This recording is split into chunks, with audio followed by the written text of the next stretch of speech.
వీడియోలో మీకు ఒక ప్రోగ్రామింగ్ లాంగ్వేజ్ కోడ్ జనరేట్ చేసే వెబ్సైట్ గురించి చెప్పబోతున్నాను. అలాగే ఎక్సెల్ ఫార్ములాస్ జనరేట్ చేసే బాట్ గురించి చెప్తాను. ఫస్ట్ వెబ్సైట్ వచ్చేసి codazy.com. ఈ వెబ్సైట్లో మనం ఒక ప్రోగ్రామింగ్ లాంగ్వేజ్ కోడ్ని జనరేట్ చేయొచ్చు. ముందుగా ఇక్కడ జనరేట్ అని కోడ్ ఉంది కదా, ఈ వెబ్సైట్లో క్లిక్ చేసిన తర్వాత మీరు లాగిన్ చేయండి. ఇక్కడ లాగిన్ చేసిన తర్వాత మనకైతే ఇలాగ ఇంటర్ఫేస్ అయితే వస్తుంది. ఇక్కడ మీకు లెఫ్ట్ సైడ్లో జనరేట్ కోడ్ అని ఉంది కదా, దీని మీద క్లిక్ చేయండి. క్లిక్ చేసిన తర్వాత మనం ఒక ఇన్స్ట్రక్షన్ ఇవ్వాలి. ఆ ఇన్స్ట్రక్షన్ ఇస్తే దాని ప్రకారంగా ఈ వెబ్సైట్ మనకి ఒక అవుట్పుట్ కోడ్ అయితే జనరేట్ చేస్తుంది. నేను ఇక్కడ పాలిండ్రోమ్ కోడ్ అని చెప్పేసి జనరేట్ చేశాను. క్లిక్ జనరేట్ అని చెప్పేసి క్లిక్ చేయగానే జనరేట్ అవుతుంది కోడ్. అండ్ ఇక్కడ జావా సెలెక్ట్ చేసుకోవాలి. సెలెక్ట్ చేసుకున్న తర్వాత మనకి ఏ లాంగ్వేజ్లో కావాలో ఆ లాంగ్వేజ్లోనే మనకి ప్రోగ్రామింగ్ లాంగ్వేజ్ కోడ్ అయితే జనరేట్ చేసేస్తుంది. ఫ్రెండ్స్, దీంట్లో మరొక ఇంట్రెస్టింగ్ ఫీచర్ ఏంటంటే ఈ కోడ్లో మనము ఇక్కడ బ్రేసెస్ తీసేసి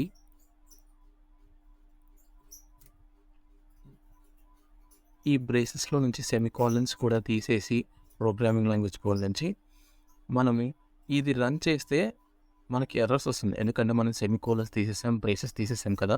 ఈ కోడ్ని మనం డీబగ్ చేయొచ్చు. దీంట్లో ఈ యొక్క ఆప్షన్ ఉంది, డీబగ్ చెప్పేసి క్లిక్ చేసిన తర్వాత ఈ ఆర్టిఫిషియల్ ఇంటెలిజెన్స్ వెబ్సైట్ డీబగ్ చేసి మనకి ఎన్ని ఇష్యూస్ ఉన్నాయో మనకి ఇక్కడ టాప్ రైట్ సైడ్లో చూపిస్తుంది. ఒక line by line detailed issues అయితే డిస్క్రిప్షన్ లాగా మనకు ప్రొవైడ్ చేస్తుంది. ఇక్కడ ఫిక్స్ ఆల్ ఇష్యూస్ అని ఉంది కదా, దీన్ని క్లిక్ చేస్తే ఇక్కడున్న సెమికోలన్ అవన్నీ అటాచ్ చేసేసి ఆల్రెడీ బెస్ట్ అవుట్పుట్ అయితే మనకు ప్రొవైడ్ చేస్తుంది. అండ్ అలాగే ఈ వెబ్సైట్లో నుంచి మనం ఇంకో ఇంట్రెస్టింగ్ ఫీచర్ ఏంటంటే ఈ కోడ్ని మనం వేరే లాంగ్వేజ్లోకి ట్రాన్స్లేట్ చేయొచ్చు. ఇక్కడ లెఫ్ట్ సైడ్లో ట్రాన్స్లేట్ ఉంది కదా, దీన్ని క్లిక్ చేయండి. క్లిక్ చేసిన తర్వాత ఈ కోడ్ అనేది ఇప్పుడు జావా లాంగ్వేజ్లో ఉంది. మనం వేరే లాంగ్వేజ్లోకి పైథాన్ అని చెప్పేసి క్లిక్ చేసి జనరేట్ అని క్లిక్ చేయగానే, ట్రాన్స్లేట్ అని చెప్పేసి క్లిక్ చేయగానే మనకి పైథాన్ లాంగ్వేజ్లోకి కోడ్ అయితే కన్వర్ట్ అయిపోతుంది.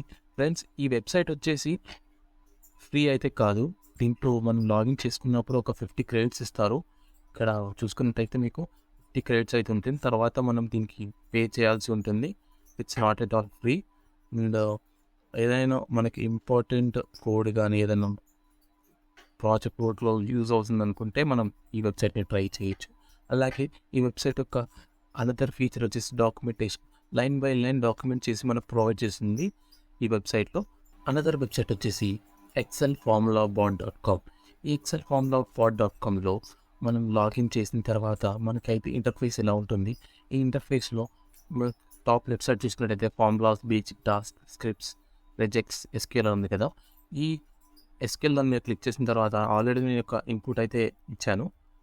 Some of column A and column B contains the word marketing and column C is today's date అని చెప్పేసి ఇచ్చాను కదా. ఈ యొక్క ఇన్పుట్ ఇచ్చిన తర్వాత మనం సబ్మిట్ అని క్లిక్ చేయాలి. క్లిక్ చేసిన తర్వాత మనకు ఒక అవుట్పుట్ అయితే ప్రొవైడ్ చేస్తుంది ఎక్సెల్ ఫార్ములాని. ఇక్కడ మనం ఎలాంటి ఇష్యూ ఉన్నా సరే, మనం ఎక్స్ప్లెనేషన్ ఒక ఫార్ములా గురించి మనం ఎక్స్ప్లెయిన్ కావాలన్నా సరే మనం ఇక్కడ ఫార్ములా టైప్ చేసి అది సబ్మిట్ క్లిక్ చేయగానే మన కింద అవుట్పుట్లో ఆ ఫార్ములాని ఎక్స్ప్లెయిన్ చేస్తుంది. అలాగే ఆర్ఎల్స్ మనం ఏదైనా ఒక ప్రాబ్లమ్ని ఇస్తే ఆ ప్రాబ్లంకి మనకి ఎలాంటి ఫార్ములా కావాలో ఆ ఫార్ములాని ఇక్కడ సజెస్ట్ చేస్తుంది.